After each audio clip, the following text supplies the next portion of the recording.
વસ્તી ગણતરી 2027 ભારત સરકાર દ્વારા જે થવાની છે તેને લઈને રાજકોટમાં તેની શરૂઆત થઈ ગઈ છે. 1 જૂનથી 30 જૂન સુધીનો આ સમયગાળો છે તે દરમિયાન આખી પ્રક્રિયા પૂર્ણ કરવામાં આવશે. એટલે રાજકોટમાં 18 વોર્ડમાં તમારા ઘરે ટીમ આવશે જે તમને અલગ અલગ 33 પ્રકારના સવાલો પૂછશે.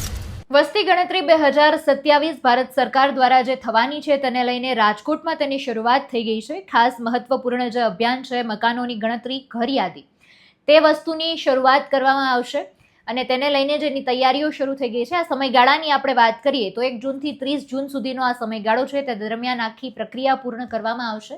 એટલે રાજકોટમાં 18 વોર્ડમાં તમારા ઘરે ટીમ આવશે જે તમને અલગ અલગ 33 પ્રકારના સવાલો પૂછશે. સવાલો કેવા હશે એ પણ હું તમને જણાવું કે મકાન નંબર, વસ્તી ગણતરી ઘર નંબર, ઘરના ફ્લેટમાં વપરાતી મુખ્ય સામગ્રી, ફ્લોર, દિવાલ અને છતમાં વપરાતી મુખ્ય સામગ્રી, ઘરનો ઉપયોગ, ઘરની સ્થિતિ, પરિવારના સભ્યોની સંખ્યા, પરિણીત લોકોની સંખ્યા, ઘરના વડાનું નામ, તમારી જાતિ, તમારી કેટેગરી, ઘરની માલિકી એટલે કે તમારે ભાડે છે કે માલિકીનું એ પણ તમારે જણાવવાનું રહેશે.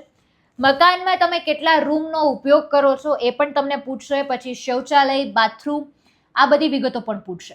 રસોડામાં કયું કનેક્શન છે, એલપીજી, પીએનજી એ કનેક્શન વિશે પણ તમને વાત કરવામાં આવશે. વીજળી માટેનો કયો સોર્સ છે, પાણી માટેનો કયો સોર્સ છે આ સવાલ પણ તમને પૂછવામાં આવશે. ગટરની ઉપલબ્ધતા વિશે પણ તમને સવાલ પૂછવામાં આવશે. પછી ઘણી બધી વસ્તુઓ પૂછશે કે જે તમારી પાસે ઘરે હોય તો તમારે હા કે નામાં એમાં જવાબ આપવાનો હોય છે. ટેલિવિઝન, રેડિયો, ટ્રાન્સટર, ઇન્ટરનેટ સુવિધા, laptop, computer, telephone, mobile phone, smartphone, cycle, scooter, motorcycle, moped, car, jeep, van આ બધા જ સવાલો પૂછશે. તમારી પાસે છે કે નહીં, હા કે નામાં તમારે જવાબ આપવાનો છે. ઘરમાં વપરાતું મુખ્ય અનાજ પણ તમને પૂછવામાં આવશે એટલે એ પણ તમારે એમને જણાવવાનું રહેશે. પછી તમને એક મોબાઈલ નંબર પૂછશે જેનો ઉપયોગ માત્ર એ લોકોને સંદેશા વ્યવહાર માટે, માત્ર વસ્તી ગણતરી સંબંધિત સંદેશા વ્યવહાર જે કરવાનું છે સંબંધિત ઉપયોગમાં આવે છે તો એ તમારે મોબાઈલ નંબર જણાવવાનો રહેશે. 33 જેટલા સવાલો પૂછશે અને સવાલોના તમે જવાબ આપશો એટલે તમારી આ પ્રોસેસ પૂરી થઈ જશે. પણ હા, જેમણે ઓનલાઈન પ્રોસેસ પૂરી કરી લીધી છે એમને તો જસ્ટ એક યુનિક નંબર આવેલો છે, નંબર તમારે એમને આપવાનો છે. તમને એક ટેક્સ્ટ મેસેજ આવેલો હશે, ટેક્સ્ટ મેસેજ પણ તમારે એમને બતાવવાનો છે. એટલે મિનિટની અંદર આ તમારી કામગીરી આખી પૂર્ણ થઈ જશે. એ સમગ્ર મામલાને લઈને અત્યારે બાઇટ પણ સામે આવી છે તો તેને સાંભળીએ.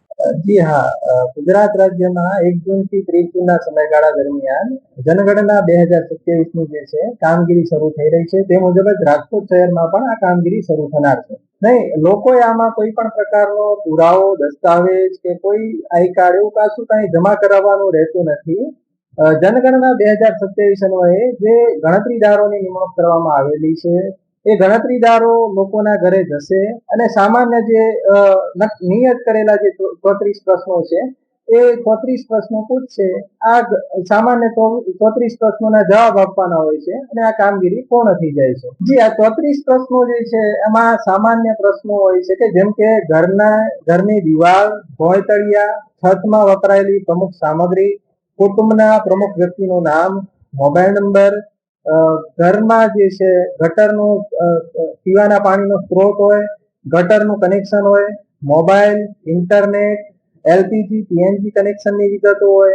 આ બધી જ જે છે વિગતો હોય છે આ 34 પ્રશ્નોમાં આવરી લેવામાં આવી છે. આ સિવાય એમને કોઈ પણ દસ્તાવેજ કે સંબંધી કોઈ પણ વિગત માંગવામાં આવનાર નથી.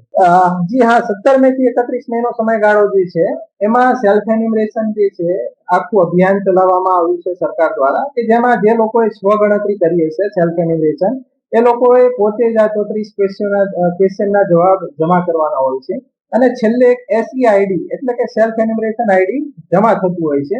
અને જ્યારે આ કામગીરી અન્વયે ગણતરીદાર આવા લોકોના ઘરે જાય છે કે જેમણે already SE ID self enumeration કરી દીધું હોય છે તો એમને માત્ર એક એસઈ આઈડી આપવાનું હોય છે.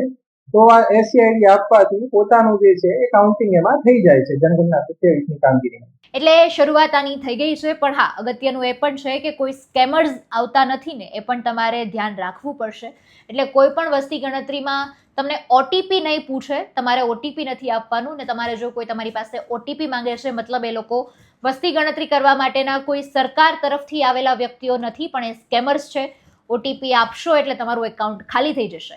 એટલે ચેતતા રહેવું ખૂબ જરૂરી છે. વસ્તી ગણતરીના નામે તમારી સાથે કોઈ સ્કેમ ન થાય એ બાબતનું ધ્યાન રાખવું ખૂબ જરૂરી છે. સમગ્ર મામલાને તમે કઈ રીતે જોવો છો એ કમેન્ટમાં જણાવજો. ફરી મળીશું. અમને રજા આપશો. નમસ્કાર.